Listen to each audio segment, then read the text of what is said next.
Metallic character decrease करेगा और top से बॉटम आएंगे तो मेटालिक कैरेक्टर इंक्रीज करेगा।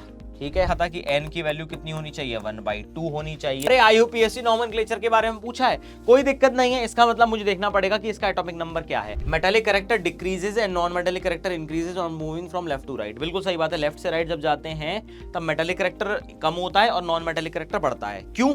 क्योंकि लेफ्ट से राइट जब जाते हैं तो इलेक्ट्रोनेगेटिविटी बढ़ती है, इलेक्ट्रॉन गेन एंथैल्पी बढ़ती है और आयोनाइजेशन एंथैल्पी भी बढ़ जाती है। हेलो एवरीवन, नमस्कार नमस्कार नमस्कार। स्वागत करता हूं सभी का इस अमेजिंग सीरीज में जिसका नाम है मंजिल प्रैक्टिस सीरीज। और अब बालकों, आज इस चैप्टर के बारे में हम बात करने वाले हैं। ये पूरे इनऑर्गेनिक केमिस्ट्री का बिल्डिंग ब्लॉक है, बेसिक चैप्टर है और काफी आसान सा चैप्टर है। जिसकी हम बात करने वाले हैं उसको हम बोलते हैं classification of elements and periodicity and properties. और शुद्ध शब्दों में बोला जाए तो यही आपका चैप्टर है जिसका नाम है पीरियोडिक टेबल। तो बेसिकली ये चैप्टर है बहुत आसान। क्वेश्चन भी जो आते हैं बिल्कुल लल्लू लाल टाइप के आते हैं। देखते हैं क्या क्या क्वेश्चन प्रीवियस ईयर में पूछे गए हैं और अच्छे तरीके से आगे बढ़ते हैं।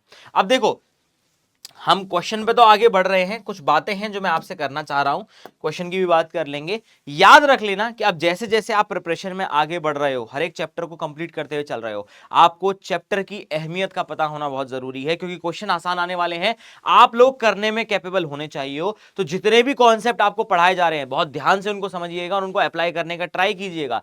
इनऑर्गेनिक आप लोगों के लिए बहुत स्कोरिंग होने वाला है, इस बात का ध्यान रखिएगा। तो वहां पर गलतियों के चांसेस मिनिमम होने चाहिए, आपके सारे क्वेश्चन सही होने चाहिए, तभी आप एक अच्छी रैंक सिक्योर कर सकते हैं, एक अच्छा परसेंटाइल बना सकते हैं। इस बात का खास ख्याल रखिएगा। जैसे जैसे प्रिपरेशन आगे बढ़ती है, रिवीजन ऑन पॉइंट होना चाहिए, क्वेश्चन की प्रैक्टिस ऑन पॉइंट होनी चाहिए और आपका कॉन्फिडेंस लेवल भी ऑन पॉइंट ही होना चाहिए और बाकी सब अच्छा होगा, कोई दिक्कत वाली बात नहीं है। हम करते हैं पहले क्वेश्चन की चर्चा बिना समय को जाया किए। पहला क्वेश्चन कह रहा है कि it is observed that the characteristic X-ray spectra of element show regularity. मतलब आपके मॉडर्न पीरियडिक लॉ की बात करने वाला है, मोजले के एक्सपेरिमेंट की बात करने वाला है। When the frequency to the power n, that is v की power n of x-ray emitted is plotted against atomic number z, the following graph is obtained, the value of n। इससे आसान question पूछ ही नहीं सकता है। हम जानते हैं मोजले के एक्सपेरिमेंट में ये वैल्यू जो थी वो स्क्वायर रूट ऑफ न्यू थी basically with respect to z। तो आप देख लो, ये वाला कर्व जो था ये स्ट्रेट लाइन की इक्वेशन को शो करता था, जो बताता था कि भैया आपका रिलेशन जो है एटॉमिक नंबर का फ्रीक्वेंसी के साथ है जो भी एमिटेड स्पेक्ट्रा की निकली है। यहां से पता चला था कि एटॉमिक नंबर फंडामेंटल प्रॉपर्टी है रादर देन एटॉमिक मास। और हमको इक्वेशन भी पता है, square root of nu will be equal to a z minus b. ये मोजले की इक्वेशन आई थी। तो अगर मैं स्क्वायर रूट ऑफ न्यू को लिख देता हूं न्यू की पावर 1/2 तो मेरा काम हो गया। इसका मतलब यही दे रखा था कि n की वैल्यू कितनी होनी चाहिए 1/2 होनी चाहिए। इसका मतलब इसका आंसर क्या हो गया, ऑप्शन नंबर सी। ये है आपका पहला क्वेश्चन और बिल्कुल लल्लू लाल टाइप का क्वेश्चन। चलिए आगे बढ़ते हैं अगले क्वेश्चन पे। देखिए दूसरा क्वेश्चन भी उसी तरीके का है। हेनरी मोजले ने कैरेक्टरिस्टिक एक्सरेज जो निकली थी उनको स्टडी किया था with respect to atomic number. तो पूछ रहा है कर्व कौन सा सही था। हमको पता है स्क्वायर रूट ऑफ न्यू का z के साथ कर्व ठीक था। मतलब आंसर क्या हो गया इसका, ऑप्शन नंबर बी। बिल्कुल आसान क्वेश्चन है, आप देखते चलिएगा। कोई समस्या है तो मुझे बताइएगा जरूर ताकि मैं समाधान दे सकूं। ठीक है, बढ़ते हैं तीसरे क्वेश्चन पर। अरे IUPAC नोमेनक्लेचर के बारे में पूछा है, कोई दिक्कत नहीं है। इसका मतलब मुझे देखना पड़ेगा कि इसका एटॉमिक नंबर क्या है। देखो 86 इलेक्ट्रॉन्स तो इधर ही हो गए रेडॉन के, 14 इलेक्ट्रॉन्स ये हो गए और 2 और 1 3 ये हो गए। तो ये हो गया 103। 103 का मतलब हो गया अनिल ट्राइम। ठीक है, यही रूल कहता है 1 for un, 0 nil, tri for 3 and ium last में लगा देते हैं। तो unniltrium, unniltrium, option number D हो गया। ठीक है, बात कर लेते हैं क्वेश्चन नंबर 4 की। बोल रहा है which of the following statement for Mendeleev periodic table is incorrect. और अच्छा, फॉर मेंडलीव इज इनकरेक्ट मतलब घिसुआ वाला क्वेश्चन हो सकता है मुझे लगता है। At the time he proposed periodic table of element, structure of atom was known। No, structure of atom का काम बहुत आगे तक चला है। आपको पता है ये जो मेंडलीव की पीरियडिक टेबल आई थी वो 1863 में काम हुआ था, और मेरे ख्याल से 64-65 में तो पब्लिश हो गया था। और आप देखो एटॉमिक स्ट्रक्चर का मैक्सिमम काम जो है वो 1900 के आसपास बहुत तेजी से चला है, और रेडियो एक्टिविटी भी उस बीच में स्टैब्लिश हुई थी। तो नहीं, ऐसा नहीं है कि एटॉमिक स्ट्रक्चर पूरा नोन हो, तो ये वाला स्टेटमेंट तो सरासर गलत है। Element with atomic number 101 is named after him, mendelevium बोलते हैं उसको, ये बात बिल्कुल सही है। ठीक है, ही इन्वेंटेड एक्यूरेट बैरोमीटर, हाँ ये बात भी बिल्कुल सही है। और ही authored the text book principles of chemistry, ये बात भी सही है। वैसे घिसुओं वाला स्टेटमेंट है थोड़ा, बट ठीक है, करना पड़ेगा, क्या कर सकते हैं, ऐसे क्वेश्चन भी कभी कभी पूछ लेता है, तो थोड़ा साइंटिस्ट के बारे में पूछ लिया और कुछ नहीं है, बाकी मतलब लॉजिक लगा के हो जाएगा। इस क्वेश्चन के लिए मैं कोई वो नहीं बता रहा हूँ कि भैया आपको ये मटेरियल पढ़ना ही पड़ेगा या इधर से जाके हिस्ट्री ज्योग्राफी पढ़ लो, कभी कभी होता है ऐसे क्वेश्चन आ जाते हैं, थोड़ा बहुत लॉजिक लगा के आपका काम चल जाएगा। ठीक है, चलिए आगे की बात करते हैं, क्वेश्चन नंबर 5 की। द एटॉमिक नंबर ऑफ अननिल अनियम, अन मतलब 1, निल मतलब 0, अनियम मतलब 1, तो ये हो जाएगा 101 हो जाएगा। ठीक है, ये तो बहुत ही आसान क्वेश्चन था भाई, मतलब सिंपल सा ही है, क्योंकि आपको पता है आपका nil, un, bi, tri, quad, pent, hex, sept, oct, enn, ये नंबर असाइन कर रखे हैं और इनके हिसाब से नॉमेनक्लेचर हम बनाते हैं, तो आसान सा ये भी क्वेश्चन। ठीक है, 6th क्वेश्चन की बात करते हैं। The atomic number of the element unnilennium, un मतलब 1, निल मतलब 0, एन मतलब 9, 109 होना चाहिए, 109 मतलब ऑप्शन नंबर डी हो गया। देख लो भाई, आसान से क्वेश्चन चल रहे हैं, बिल्कुल लल्लू लाल टाइप के। 7th क्वेश्चन की बात करते हैं। IUPAC symbol for the element with atomic number 119, तो ये हो जाएगा अन, अन, एनियम। ठीक है, you you E, you you ई आना चाहिए, यू यू ई, अरे यू यू ई आ गया है वाला को, डी आ गया है, देख लो, इसलिए नॉमेनक्लेचर पढ़ना जरूरी है, आसान क्वेश्चन ही आते हैं। 8वें क्वेश्चन की बात करते हैं। दी total number of iso electronic species, मतलब जिनके सेम नंबर ऑफ इलेक्ट्रॉन होंगे, तो मैं देख लो क्वेश्चन का लेवल क्या रहने वाला है। मतलब मैंने बोला था आसान क्वेश्चन आते हैं, कॉन्सेप्ट को अच्छे से समझ लोगे, पढ़ लोगे, तुम्हारा काम हो जाएगा। आइसो इलेक्ट्रॉनिक मतलब सेम नंबर ऑफ इलेक्ट्रॉन्स, क्या है, सेम नंबर ऑफ इलेक्ट्रॉन्स। तो तुम काफी टाइम से बोल भी सर पीरियडिक टेबल की दे दो, पीरियडिक टेबल की दे दो, अबे कुछ नहीं है इसके अंदर, बिल्कुल आसान से ही कॉन्सेप्ट है। देखो भाई, सेम नंबर ऑफ इलेक्ट्रॉन इधर देख लेते हैं, 10 इलेक्ट्रॉन है, एफ नेगेटिव में 10 इलेक्ट्रॉन है, ठीक है, एल में है 13, Mg2 प्लस में है 10, Na प्लस में भी है 10, O प्लस 8, 7 बचे हैं, Mg में हो गए हैं 12, Al3 प्लस में भी 10, F में हो गए हैं 9। अब देखो 10 10 10 10 और 10 आ रहे हैं, कितने हो गए, टोटल नंबर ऑफ स्पीशीज 5 हैं ऐसी जिनके अंदर 10-10 इलेक्ट्रॉन आ रहे हैं, आइसो इलेक्ट्रॉनिक बन चुकी हैं। पॉजिटिव मतलब इलेक्ट्रॉन का रिमूवल, नेगेटिव मतलब इलेक्ट्रॉन का गेन, दैट्स इट, और कुछ नहीं करना है बालकों। आ जाओ 9th नंबर क्वेश्चन पे। Which one of the following set of ions represent the collection of iso, अरे फिर वही क्वेश्चन है आइसो इलेक्ट्रॉनिक। देखो Li प्लस और Na प्लस कभी आइसो इलेक्ट्रॉनिक नहीं हो सकते, क्योंकि Li के अंदर तो 3 इलेक्ट्रॉन थे, एक पॉजिटिव 2 इलेक्ट्रॉन रह गए। Ba और Sr ऊपर नीचे आते हैं कैल्शियम के साथ, ये भी नहीं हो सकता है। ठीक है, H2 नेगेटिव आ गया है, अलग पीरियड का चला गया है। इधर देखो K positive 18, Cl negative 18, Ca2 positive 18, Sc3 positive 18, D option आपका आंसर हो जाएगा। डन है बालकों, आसान सा ही क्वेश्चन है, देख लो। अगले क्वेश्चन की बात कर लेते हैं, 10वां question. The pair in which ions are isoelectronic with Al3+, Al3+ का मतलब है 10 इलेक्ट्रॉन, Al के पास थे 13 + 3 मतलब 3 चले गए, 10 रह गए। ठीक है, Br तो हो नहीं सकता है, हटा दो। Cl नेगेटिव हो जाएगा पर Li पॉजिटिव नहीं हो सकता है, हटा दो। H2 नेगेटिव 16 और 2 18, K पॉजिटिव 19 में से एक गया 18, ये हो सकता है। O2 नेगेटिव 10, हटा दो। ठीक है, अच्छा सॉरी सॉरी, हम 18 तक पहुंच गए थे, 10 की बात कर रहा है भैया, ये गलत है। अरे तुम बताते नहीं हो, देखो मैं कितनी बड़ी गलती कर जाता। Mg2 पॉजिटिव 12 में से 2 गए 10, और O2 नेगेटिव 8 में 2 जोड़ दिए 10, भैया यही ऑप्शन है। हाँ, गलती मत कर देना जैसे मैंने की है, सावधानी हटी दुर्घटना घटी। ठीक है, 11वां number question. The element with Z120 is not discovered yet, और उसकी पोजीशन क्या होगी। तो 118 तक ऑर्गेनिसन है, 119वां एल्कली मेटल हो जाएगा, 120वां अल्कलाइन अर्थ मेटल हो जाएगा। बस इतना सही कॉन्सेप्ट था, इतना ही लॉजिक लगाना था, और कुछ नहीं करना था। ठीक है, क्योंकि इनर्ट गैस के बाद पहले आता है अल्कली मेटल, फिर आता है अल्कलाइन अर्थ मेटल, तो 120वां अल्कलाइन अर्थ मेटल में चला जाएगा। ठीक है, बात करते हैं 12वें नंबर क्वेश्चन की। The group number of valence electrons and valency of an element with atomic number 15। 15 का मतलब अरे फॉस्फोरस की बात कर रहे हैं सर, फॉस्फोरस की बात कर रहे हैं। हमको पता है इसका कॉन्फ़िगरेशन होता है नियोन 3s2 3p3।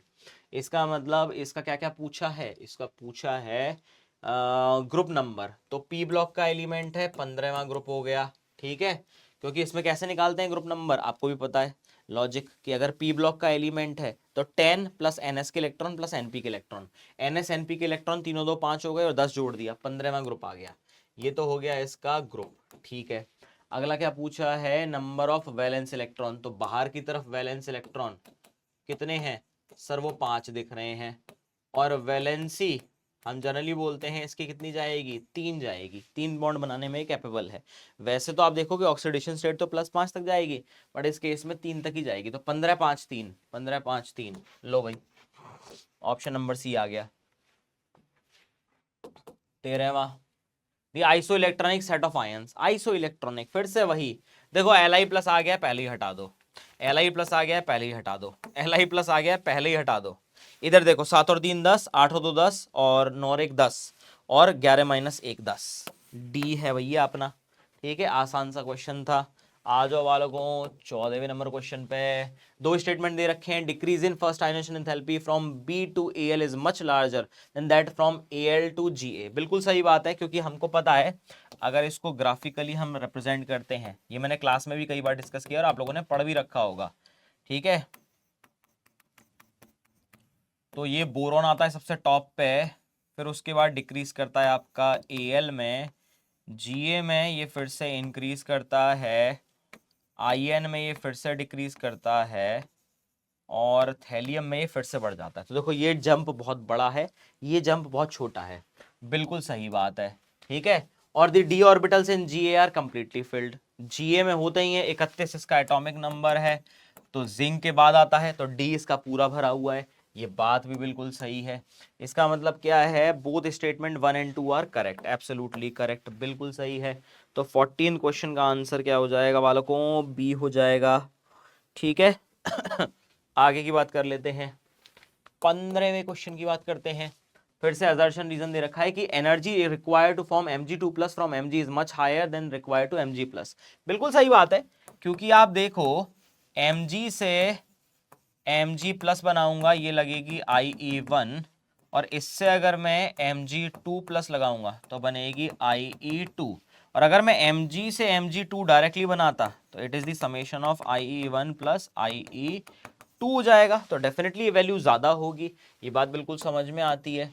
और Mg2+ is smaller in size and carry more charge than Mg+, ये बात भी बिल्कुल सही है, क्योंकि ये छोटा हो गया है साइज में और ज्यादा चार्ज कैरी करता है, तो इलेक्ट्रॉन को निकालने के लिए ज्यादा एनर्जी मेरे को देनी पड़ेगी। देख लो भाई, क्लियर है बालकों, क्लियर है। तो इसका मतलब मैं बोल सकता हूँ कि बात तो दोनों ही सही कह रहे हैं, और इसी की वजह से यहाँ पे एनर्जी ज्यादा भी लग रही है, तो both A and R are correct and R is the correct explanation of A. बिल्कुल सही बात है, एब्सोल्युटली करेक्ट, कोई दिक्कत ही नहीं है। क्योंकि Mg2+ में क्यों ज्यादा एनर्जी लगी है, क्योंकि छोटा भी है साइज में, ज्यादा चार्ज भी कैरी करता है, तो आयनाइजेशन एंथैल्पी साइज पे भी डिपेंडेंट है और चार्ज पे भी डिपेंडेंट है, दोनों ही फेवर कर रहे हैं। ठीक है, क्लियर है। आ जाओ 16वें क्वेश्चन पे, which of the following represent the correct order of metallic character. ठीक है, मेटेलिक करेक्टर हम बोलते हैं कि लेफ्ट से राइट जाएंगे तो आपका मेटेलिक करेक्टर डिक्रीज करेगा, और टॉप से बॉटम आएंगे तो मेटेलिक करेक्टर इंक्रीज करेगा। ठीक है, हमारे पास क्या है, पहले तो है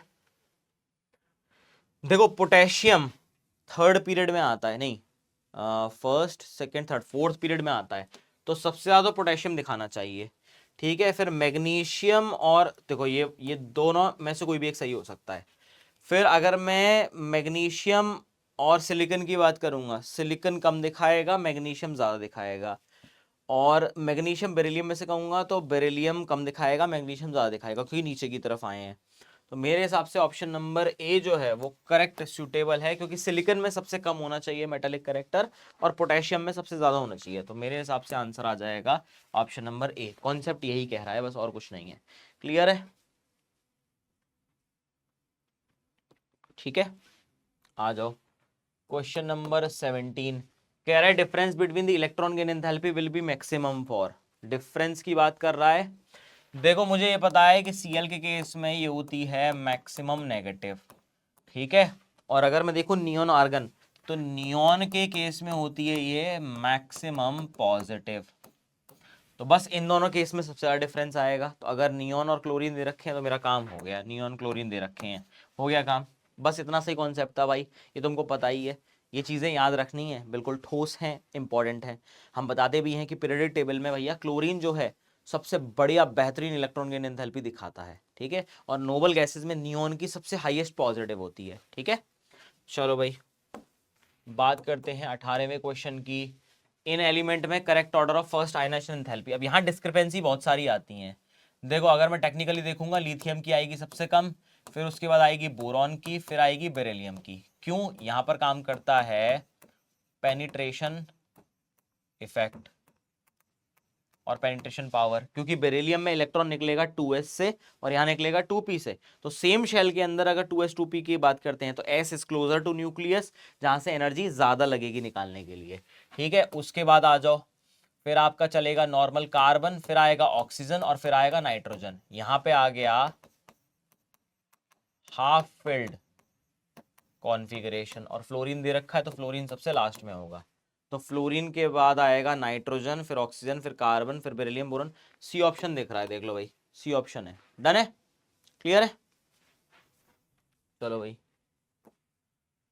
19वें क्वेश्चन की चर्चा कर लेते हैं। Inert guys have positive electron gain enthalpy, it's correct order is. अब देखो यूजुअली हम ऐसा बोलते हैं कि इनर्ट गैसेस में नियोन की मैक्सिमम पॉजिटिव आएगी, ठीक है। और फिर जब हम टॉप से बॉटम जाएंगे, पॉजिटिव वैल्यू डिक्रीज करेगी, ठीक है। और हीलियम के केस में मात्र पॉजिटिव के 48 में आती है वैल्यू, लोएस्ट है। ये तो मैंने तुम्हें बता दिया है जो डेटा कहता है, इसलिए बोलता हूँ कि डेटा को हमेशा ध्यान से एनालाइज करना ताकि आपका काम आसान हो जाए। तो नियोन आ गया सबसे आगे और हीलियम आ गया सबसे पीछे, ऐसा कोई ट्रेंड देखो। पहले तो नियोन आ गया सबसे आगे, नियोन आ गया सबसे आगे और हीलियम आ गया सबसे पीछे। अब इन दोनों में से कोई एक ऑप्शन है। मैंने बोला था कि ऊपर से नीचे जाओगे तो कम होगी, तो जीनॉन हो जाएगा, फिर क्रिप्टॉन हो जाएगा और फिर आपका नियोन आ जाएगा। वैसे आर्गन है नहीं तो आर्गन इससे भी पास आ जाता, ठीक है, क्योंकि क्रिप्टन के बाद जीनॉन की कम हो जाएगी और हीलियम की सबसे कम होती है, ये वाला आएगा, ठीक है। HEXEKR, HEXEKR NE, ठीक है। ऑप्शन नंबर सी आ जाएगा बेटा, देख लो। डन है? चलिए 20वें क्वेश्चन की भी बात कर लेते हैं।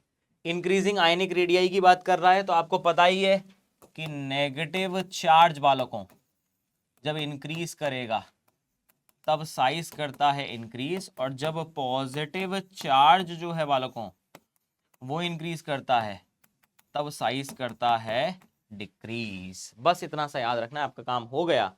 तो S2 negative, Cl negative, K positive, Ca2 positive, option number D सीधे सीधे मिल गया, एकदम फुल पावर। डन है? आइए बालकों 21वें नंबर क्वेश्चन की बात करते हैं। Correct order of electronegativity value याद रखनी पड़ेगी, पॉलिंग स्केल की बात कर रहा है। कार्बन के केस में 2.5, फॉस्फोरस के केस में 2.1, एस्टेटीन के केस में अप्रोक्सीमेटली 2.3 के आसपास, ब्रोमीन के केस में 2.8। तो ब्रोमीन, फिर कार्बन, फिर एस्टेटीन और फिर फॉस्फोरस। है कोई BrCATP? बिल्कुल है भाई, ऑप्शन नंबर डी। ये तो रिदम बन गई भाई अच्छी खासी, ये तो माहौल बन गया, रिदम बन गई, ठीक है। 22वां क्वेश्चन क्या बोल रहा है? Electron gain enthalpy for the elements are denoted as, the incorrect option is, कह रहा है कि डेल्टा EgHCl की F से कम है। मतलब क्योंकि ये मोर नेगेटिव है, ये लेस नेगेटिव है, तो इन्होंने साइन के साथ लिया है इसको। तो मोर नेगेटिव छोटी वैल्यू होती है, लेस नेगेटिव बड़ी वैल्यू होती है, ये बात बिल्कुल सही है। तो अगर मैं सल्फर की देखूंगा, ये मोर नेगेटिव होती है और ये लेस नेगेटिव होती है, तो उल्टा होना चाहिए था, ये गलत दे रखा है। आई की मोर नेगेटिव है, एसिटीन की लेस नेगेटिव है, ये मोर नेगेटिव है, ये लेस नेगेटिव है, ये भी सही है। टेलुरियम की फिर से मोर नेगेटिव है और ये लेस नेगेटिव है। तो देखो सब जगह ट्रेंड सेम है, केवल बी को छोड़ के, तो आंसर क्या हो गया, बी हो गया बालकों, देख लो। ठीक है, चलिए 23वां question, the correct decreasing order of metallic character. Metallic character ऊपर से नीचे बढ़ेगा, लेफ्ट से राइट घटेगा। तो अगर मैं बात करूं सोडियम, मैग्नीशियम और सिलिकॉन की, तो सिलिकॉन में सबसे कम आएगा, फिर मैग्नीशियम में आएगा, फिर आपका सोडियम में आएगा। ठीक है, और इससे भी कम आएगा फॉस्फोरस में। ठीक है, अब मैं बात करूं बेरिलियम और मैग्नीशियम की, तो मैग्नीशियम का ज़्यादा होगा बेरिलियम से। ठीक है, और अगर मैं बेरिलियम और सिलिकॉन की बात करूं, तो बेरिलियम में ज़्यादा होगा सिलिकॉन से। ठीक है, इसका मतलब फॉस्फोरस में सबसे कम और सोडियम में सबसे ज़्यादा। पहले तो ये देख लें, सोडियम में सबसे ज़्यादा, फॉस्फोरस में सबसे कम। केवल एक ही ऑप्शन दिख रहा है मुझे, देख लो। वैसे भी समझ में आ ही गया था कि इसके बाद आएगा मैग्नीशियम, फिर इसके बाद आएगा बेरिलियम, फिर इसके बाद आएगा सिलिकॉन। यही आ रहा है, PSIBEMGNNA, बिल्कुल ऑप्शन नंबर ए ही आ रहा है। डन है भाई, डन है, देख लो, क्लियर है। 24वां क्वेश्चन, कॉन्फ़िगरेशन दे रखे हैं 1s2 2s2, ये हो गया बेरिलियम, ये हो गया ऑक्सीजन, ये हो गया आपका नाइट्रोजन, और ये हो गया आपका बोरॉन। तो हमको पता है टेक्निकली तो बोरॉन से ज़्यादा बेरिलियम का होगा पेनिट्रेशन इफेक्ट, और ऑक्सीजन से ज़्यादा नाइट्रोजन का होगा, ये होना चाहिए। तो नाइट्रोजन का तो होगा सबसे ज़्यादा, नाइट्रोजन का सबसे ज़्यादा तो हो गया ये। इसके बाद आएगा ऑक्सीजन का नंबर, इसके बाद आएगा आपका बेरिलियम का, और ये आएगा। ठीक है, तो ए का, सही बोल रहा हूँ ना मैं, बोल तो सही रहा हूँ मैं, गलत बोलता हूँ कभी वैसे, है कि नहीं। ए का हो गया, ए का हो गया सेकंड, ठीक है, बी का हो गया थर्ड, सी का हो गया फोर्थ, और डी का हो गया फर्स्ट। ऑप्शन नंबर ए आ गया बालकों, देख लो भाई, ऑप्शन नंबर ए आ गया। ठीक है, ठीक है, चलिए भाई, अरे कहाँ चला गया भैया। 25वें क्वेश्चन की बात कर लेते हैं। Metallic character decreases and non metallic character increases on moving from left to right. बिल्कुल सही बात है, लेफ्ट से राइट जब जाते हैं तब मेटालिक करेक्टर कम होता है और नॉन मेटालिक करेक्टर बढ़ता है। क्यों? क्योंकि लेफ्ट से राइट जब जाते हैं तो इलेक्ट्रोनेगेटिविटी बढ़ती है, इलेक्ट्रॉन गेन एंथैल्पी बढ़ती है, और आयोनाइजेशन एंथैल्पी भी बढ़ जाती है। तो इलेक्ट्रॉन को लूज करने की टेंडेंसी कम होती है, गेन करने की बढ़ जाती है। यहाँ बोल रखा है it is due to increase in ionization enthalpy, सही है। Decrease in electron gain enthalpy, ये गलत है, ये गलत है, ये सरासर गलत है। ठीक है, तो ये बात सही है पर ये गलत है। तो ए तो सही है, बी आर गलत है, मतलब डी। ठीक है, ऑप्शन नंबर डी, देख लो भाई, लल्लू सही था सवाल ये। 26वें क्वेश्चन की बात कर लेते हैं। इन एलिमेंट में फर्स्ट आयोनाइजेशन एंथैल्पी का करेक्ट ऑर्डर बताना है। कोई दिक्कत नहीं है, वही है, एल्यूमिनियम का कम होगा, मैग्नीशियम का ज्यादा होगा पेनिट्रेशन इफेक्ट। फिर उसके बाद हम बात करेंगे सिलिकॉन का होगा, फिर सल्फर का होगा, फिर फास्फोरस का होगा, क्योंकि हाफ फिल्ड कॉन्फ़िगरेशन है, एग्जैक्टली जो अभी पीछे किया था। तो Al, Mg, Si, S and P। ठीक है, आ गया भाई, देख लो, लल्लू लाल सा कॉन्सेप्ट है बिल्कुल, देख लो भाई। आ जाओ 27वें नंबर क्वेश्चन पे। आयनिक रेडियाई दे रखी है F नेगेटिव O नेगेटिव की, और बोला हुआ N3 नेगेटिव में। तो आपको पता है F नेगेटिव से बड़ा साइज, O2 नेगेटिव से बड़ा साइज, N3 नेगेटिव। और इसको कंपेयर करूंगा N से, तो N से भी बड़ा ही होगा। N3 नेगेटिव का साइज, जितना नेगेटिव चार्ज बढ़ता है उतना साइज बढ़ता है। इट इज स्मॉलर, किसी से स्मॉलर नहीं है भैया ये। It is bigger than F and N but smaller, किसी से स्मॉलर नहीं है भैया। इट इज स्मॉलर देन, अरे स्मॉलर है ही नहीं भैया, बार बार क्यों बात कर रहे हैं, देख लो, है कि नहीं, टाइम पास कर रहे हैं। It is bigger than O2 negative F negative, बिल्कुल सही बात है, सबसे बड़ा साइज है, नेगेटिव चार्ज जितना ज्यादा जेड इफेक्टिव उतना कम, साइज सबसे ज्यादा बढ़ेगा। आ जाओ बालकों 28वें क्वेश्चन पे, absolute value of electron gain enthalpy. Gain enthalpy में हम देखते हैं कि क्लोरीन की फ्लोरीन से ज्यादा होती है बस, बाकी ब्रोमीन और आयोडीन। ऑप्शन नंबर बी है, देखो डायरेक्ट क्वेश्चन है भाई, बिल्कुल ही डायरेक्ट क्वेश्चन है, एकदम आसान से क्वेश्चन, देख लो कुछ नहीं करना है। आ जाओ भाई 29 क्या बोला है, the pair that has similar atomic radii, scandium और निकल, नहीं टाइटेनियम हाफ, ये HF होगा बेटा, कैपिटल HF नहीं है, ये हाफनियम होगा, ठीक है। मोलिब्डेनम एंड टंगस्टन, इनकी होगी, बिल्कुल होगी। आपको पता है 4D और 5D जो ट्रांजिशन सीरीज है उनके साइजेस होते हैं सेम, क्यों? आपको पता है लेंथेनाइड कॉन्ट्रैक्शन की वजह से, ठीक है, लेंथेनाइड कॉन्ट्रैक्शन की वजह से इनके साइज होते हैं अप्रोक्सीमेटली सिमिलर। क्यों? क्योंकि टंगस्टन में आते आते 4F के 14 इलेक्ट्रॉन आ जाएंगे, जेड इफेक्टिव बढ़ जाएगा, साइज छोटा हो जाएगा, इसलिए 4D और 5D ट्रांजिशन सीरीज के एलिमेंट के साइजेस जो हैं वो अप्रोक्सीमेटली सिमिलर होते हैं, रीजन बीइंग लेंथेनाइड कॉन्ट्रैक्शन। तो आंसर है इसका सी। देख लो बालकों, देख लो बालकों, क्लियर है। और अब बात कर लेते हैं आखिरी पास्ता, आखिरी क्वेश्चन की, ठीक है, आखिरी क्वेश्चन की बात कर लेते हैं। क्या बोल रहा है, when the first electron gain enthalpy of oxygen is negative, second वाली पॉजिटिव होगी, एज सिंपल एज दैट, क्योंकि सेकंड इलेक्ट्रॉन को लाने के लिए इलेक्ट्रॉन इलेक्ट्रॉन का रिपल्शन या फिर नेगेटिव चार्ज एनायन का इलेक्ट्रॉन के साथ रिपल्शन उसको कंपनसेट करना पड़ता है, इसलिए पहला स्टेप हमेशा एक्सोथर्मिक होता है, सेकंड हमेशा एंडोथर्मिक होता है, तो it should be a positive value. देख लो बालकों, बस और कुछ नहीं है। तो बाकी सभी का मैं धन्यवाद कहना चाहूंगा इस सेशन को ध्यान से देखने के लिए। मैं क्विक और शॉर्ट सेशन ही रख रहा हूं ताकि आपको देखने में कोई दिक्कत ना हो, काफी ही इजी पार्ट है और मेहनत अच्छे से करते चलिएगा, ये याद रखिएगा, और सब कुछ अच्छा होगा, ठीक है। आप अच्छे से तैयारी कर रहे हैं, सब बढ़िया होगा, फोकस करना है क्वेश्चन पे, केयरफुली पढ़ना है, and rest part is very easy. अगर किसी को कोई समस्या आए तो मुझे बता जरूर दीजिएगा, और मिलते हैं अगले सेशन में। Until then bye bye everyone.